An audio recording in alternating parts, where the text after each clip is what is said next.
아르바이트를 하던 한 여성이 흔적도 없이 사라졌습니다. 첫날 친구들을 만나 바에서 놀았다는 제보를 받아 위치를 추적. 그녀의 위치는 어느 한 남성의 집으로 밝혀졌습니다. 애인의 집일 거라 생각했던 모두의 생각을 뒤엎고 이곳은 일면식도 없는 낯선 남자의 집. 그녀는 그곳에 있었습니다. 근처에서 잡힌 남성은 법정에서 마치 비웃기라도 하듯 자신이 한 짓을 재현했는데 그 당시의 한 행동은 사람이라면 도저히 할 수 없는 수준이었습니다.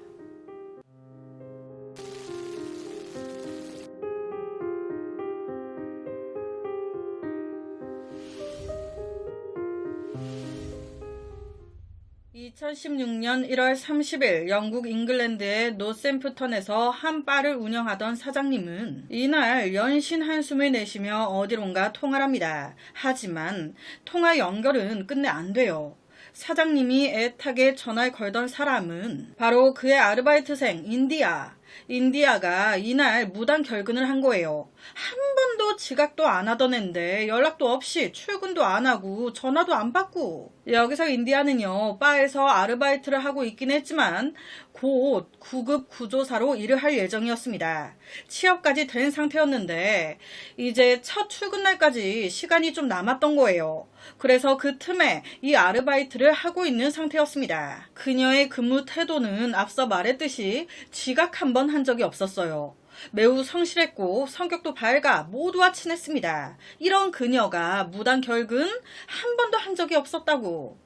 끝까지 그녀와 연결이 안 되니 이때 사장님이 어쩔 수 없이 그녀의 부모님에게 연락을 하게 됩니다. 그런데 이때 이 부모님의 반응이 뭔가 심상치가 않은 거예요.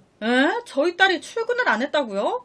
어제 친구들 만나 바에서 논다고 했었는데 저희도 아침에 연락이 안 되고 하길래 친구 집에서 자고 바로 출근한 줄 알았는데 뭐지? 이때 사장님은요, 부모님의 반응을 딱 보고 이거 인디아한테 무슨 일이 벌어졌구나 바로 촉이 딱 왔대요. 부모님 역시도 우리 딸 허번날 엄마한테 전화해서 하나하나 다 수다 떨던 앤데 오늘은 전화도 안 되고 그렇게 자주 하던 SNS 업로드도 딱 멈췄네. 바로 경찰에 실종 신고를 합니다. 신고를 접수한 경찰은 제일 먼저 그녀의 주변 인물들, 사건 전날 친구 만나 바에 가서 놀았다고 했잖아요. 그 친구들 다 만납니다. 그리고 동시에 그녀 핸드폰 위치 추적 들어가요. 위치를 추적했을 때 그녀의 마지막 장소. 여기가 어디야? 한 집에 떡하니 누구지? 에드워드라는 남자의 집. 혹시 에드워드 이 남자 인디아의 남자친구인가? 아니요. 인디아는요, 남자친구가 따로 있었어요. 그럼 이 남자는 누군데 인디아가 이 남자 집에 있다고 찍혀? 경찰 바로 이 에드워드의 집으로 향했습니다. 띵동 점점점. 문을 두드려도 아무 반응이 없자 경찰 문을 따고 들어갑니다. 그런데 아니 이게 다 뭐야? 아니 집안의 테이블이나 책장 모든 가구들이 다 화면처럼 비닐에 쌓여져 있는 거예요. 컴퓨터와 키보드까지 랩으로 칭칭 감겨있어. 너무 기이한 광경. 이게 뭐야? 사실 에드워드는 표백제 중독으로 인한 극도의 결벽증을 앓고 있었습니다. 하루에도 수십 번씩 손을 씻고 이런 집안에서도 항상 고무장갑을 착용하고 생활했대요. 하지만 이게 끝이 아니에요. 거실 상태를 보고 경찰 당황을 하면서 방들을 다 수색하기 시작하는데 엄마야 이건 또 뭐야? 작은 방의 한쪽 벽면에 온통 여자들 사진이 벽 한 면에 가득 붙여져 있었대요. 결벽증이 있었잖아요. 딱딱 열맞춰서 한쪽 벽에 쫙. 그런데 그 사진 속의 여성들 피부색이나 키 등 모두 뭔가 인디아와 닮았어. 자신과 닮은 여자들 사진에 둘러싸인 채 그녀는 그 집 안에서 숨진 채 발견됐습니다. 아니 도대체 이게 무슨 상황인 걸까요? 경찰이 조사했을 때 집주인인 에드워드와 피해자 인디아 서로 아는 사이 아니었습니다. 연락 한 번도 한 적이 없었어요. 그런데 왜 이 남자 집에 이렇게 발견이 된 걸까? 평소 같았으면 그녀 모르는 남자를 따라가지 않았을 거예요. 하지만 문제는 그날 그녀 제정신이 아니었다는 거죠. 사건의 그날은 엎친 데 덮친 격의 밤이었습니다. 2016년 1월 30일 저녁 12시 반이 지난 무렵 인디아는 한 바에서 친구들과 술을 마시고 있었습니다. 그런데 잘 모르겠어요. 인디아가 잠깐 한눈판 사이에 어라? 친구들 다 어디로 갔네? 안 보여. 완전 취해버린 그녀 어느 순간 친구들과 떨어지게 된 거예요. 그러니까 이때 당황한 그녀가 친구들 찾는다고 잠깐 바를 나와요. 밖에 나가 있나 해서. 그런데 밖에도 친구들이 없어. 그러니까 뭐지? 싶어서 다시 바 안으로 들어가려고 했단 말이에요. 그런데 웬걸? 가드라고 하죠. 바 앞에 가드들이 딱 가로막은 겁니다. 저 손님 너무 많이 드셨어요. 이 정도 많지 손님은 제 입장이 불가합니다. 술에 취해 제대로 걷지도 못한 인디아. 제 출입을 거부당한 거예요. 이러니 어떡해요. 친구들 연락도 안 되고. 아, 그냥 집에 갈란다. 그래서 그 바의 가드들한테, 그러니까 도어맨한테 택시를 한 대 좀 불러달라고 부탁합니다. 그런데 여기서 예상치 못한 상황이 벌어져요. 택시가 딱 왔어요. 그런데 택시 기사 입장에서 완전 만취돼서 제대로 걷지도 못하는 손님이 타려고 합니다. 썩 반갑지 않죠. 술 취한 손님 태웠다가 돈 못 받은 게 한두 번이 아니야. 그러니까 이때 택시기사가 많이 취해 보이니까 요금 못 받을까봐 택시비를 선불로 달라 한 거예요. 하지만 여기서 인디아 얼마가 나올 줄 알고 선불로 줘요. 싫어요. 이렇게 되면서 결론은 인디아가 막 택시기사한테 소리소리 지르면서 안 탑니다. 그 후에 그녀 남자친구한테 연락해요. 그런데 진짜 이날이 재수 온팡지게 없는 날이었나 봐요. 남자친구도 연락이 안 돼. 친구도 남자친구도 택시기사도. 와, 이거 어쩌나. 1월에 추운 밤하늘 아래 홀로 남겨진 채 바 벽에 기대 술 기운에 울고 있던 인디아. 이런 그녀에게 다가온 사람이 바로 에드워드였습니다. 저 무슨 일 있으세요? 왜 울고 있어요?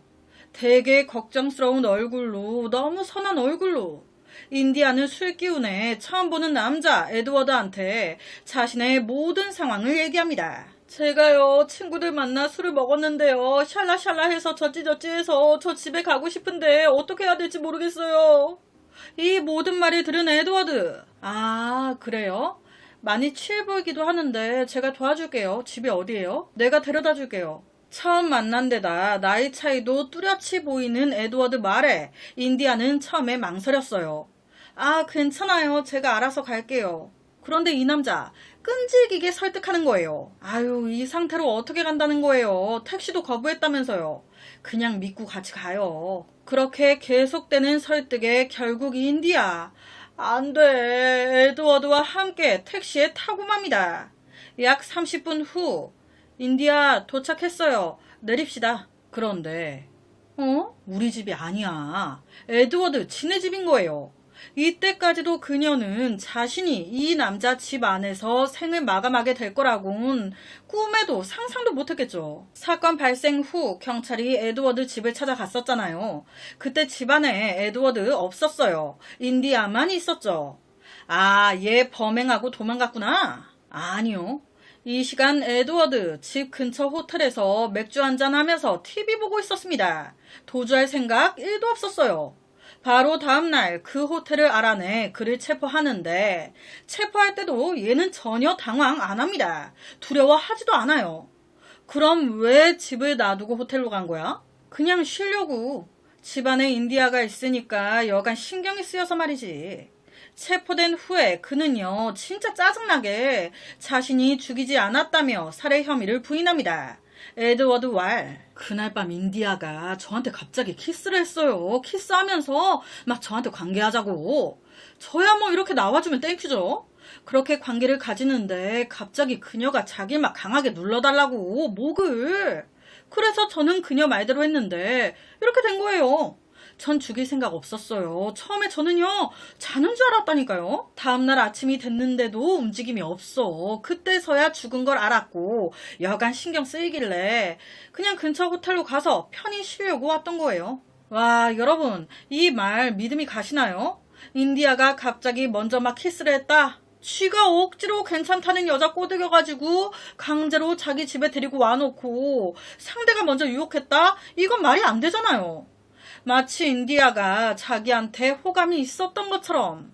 그런데요, 경찰에게 말한 이 말보다 재판에서 짓거린 말이 더 가관입니다. 사건 발생 약 반년 후인 2016년 8월 에드워드의 재판이 열리는데 여기서 에드워드의 발언이 시작되자 방청객들 술렁이기 시작합니다.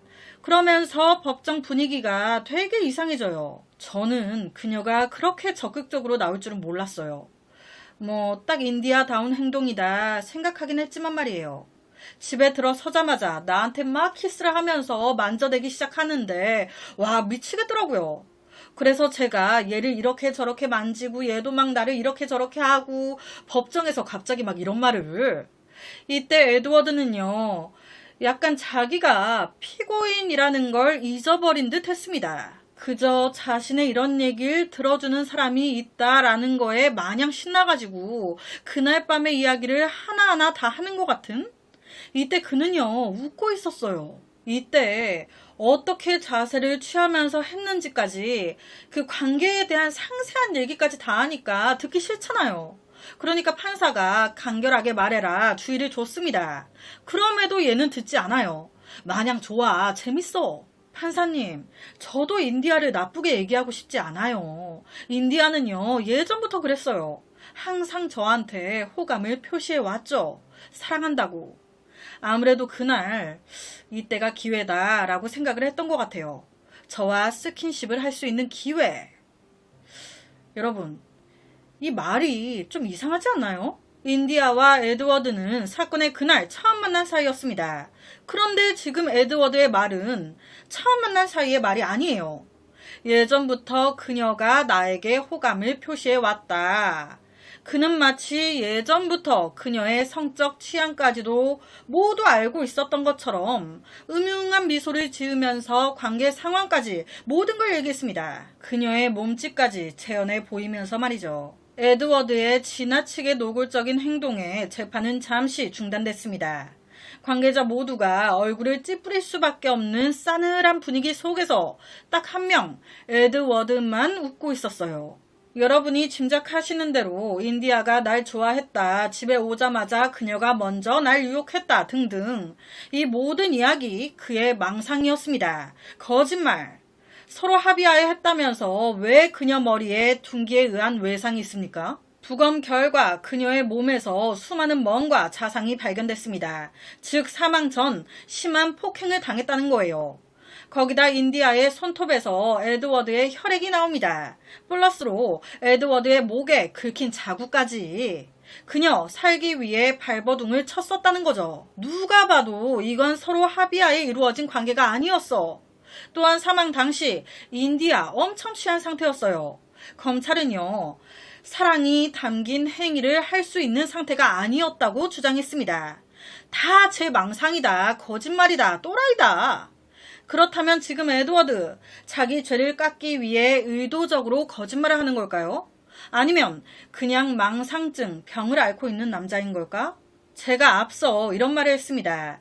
그의 집 한쪽 벽면에 수많은 여성의 사진이 붙어 있었다고. 그 중에 한 명이 헤더 스튜어트 화이트라는 모델이었어요. 이 에드워드 왈, 저 사실 비밀인데 저 헤더와 사귀고 있습니다. 헤더가 유명 모델이라 비밀 연애하고 있어요. 이 말 진짜인 걸까요? 헤더가 직접 나서 해명합니다.